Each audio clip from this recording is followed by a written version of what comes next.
Mr. Speaker, I know they'll want to hear the detail of those journey times, and they'll also want to explain why their constituents would wish to wait decades more to deliver a journey almost no faster at all than these plans today. So, Mr. Speaker, I've heard some people say that we're just going about, and this is, I think, their point, electrifying the Transpennine route. This is wrong. What we're actually doing is investing £23 billion to deliver Northern Powerhouse Rail and the Transpennine route upgrade, unlocking east-west travel across the north of England. So in total, this package is 110 miles of new high-speed line, all of it in the Midlands and the north. It's 180 miles of newly electrified line, all of it in the Midlands and the north. I just remind the honourable gentleman that there's 63 miles of electrified line in 13 years. We'll upgrade the East Coast Main Line with a package of investment on track improvements and digital signalling, bringing down journey times between London, Leeds, Darlington, Newcastle and Edinburgh, bringing benefits to the North East much, much sooner than under the previous plans. And it adds capacity and speeds of services over more than 400 miles of lines, the vast majority of it in the Midlands and the North. And we'll study how best to take HS2 trains into Leeds as well. And we'll start work on the new West Yorkshire mass transit system, righting the wrong of this major city, probably the largest in Europe, which doesn't have a mass transit system. We commit today to supporting West Yorkshire Combined Authority over the long term to ensure that this time it actually gets done. In short, Mr. Speaker, we're about to embark on one of the biggest single acts of levelling up of any government in history. Well, listen to the numbers. It's 5 times more than was spent on Crossrail. It's 10 times more than was spent on delivering the Olympics. But they still think it's a small package, Mr. Speaker. It will achieve the same, similar or faster journey times to London and on the core Northern Powerhouse network than the original proposals, and will bring the benefits years earlier, as we double, in some cases triple, the capacity. So let me just set out a few of these investments. Rail journeys between Birmingham and Nottingham cut from an hour and a quarter to 26 minutes, city centre to city centre. Journeys between York and Manchester down to 55 minutes from 83 minutes today.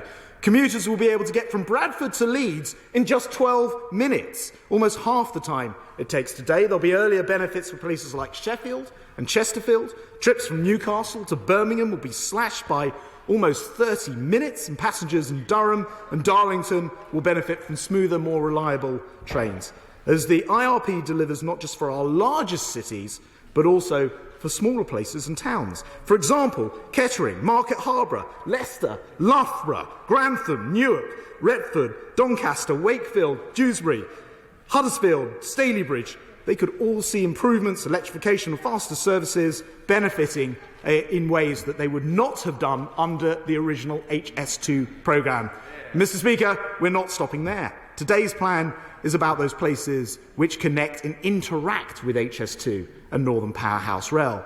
So the scale of ambition, with many of these projects lying outside of the scope. So just yesterday, I opened the first beaching reversal, reversing the beaching axe. And we are going to be doing the same in Northumberland, from Ashington, Blythe, Newcastle line and many others. We're investing £2 billion in cycling, walking, £3 billion in turn-up-and-go bus services and tens of billions in our country's roads. So, Mr. Speaker, after decades of decline with constrained capacity and poor reliability, finally, this plan will give passengers in the North and the Midlands the service they need and they deserve.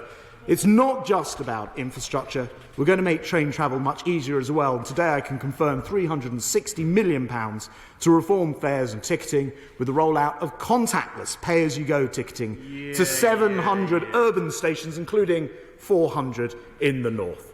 Mr. Speaker, this is a landmark plan, by far the biggest of any network improvement, and focused on the North and Midlands, with more seats, more frequent services, shorter journeys, It meets the needs of today's passengers and the future generations, and we're getting started immediately. Today, with another £625 million for the electrification between Liverpool, Manchester and Leeds, bringing the total on the TRU to £2 billion and counting, and £249 million to further electrify the Midland Main Line between Kettering and Market Harborough, with work starting on the integrated rail plan by Christmas, Mr. Speaker. Yeah. Communities of every size, right across the North and the Midlands, in many cases years earlier than planned, will benefit. By taking a fresh look at HS2 and how it fits with the rest of the rail system, we'll be able to build a much improved railway that will provide similar or better services to almost every destination than the outdated vision drawn up for HS2 over a decade ago. This plan will bring the North and the Midlands closer together. It will fire up economies to rival London and the South East. It will rebalance our economic geography. It will spread opportunity. It will level up the country. It will bring benefits at least a decade or more earlier. And, Mr. Speaker, I commend this statement to the House.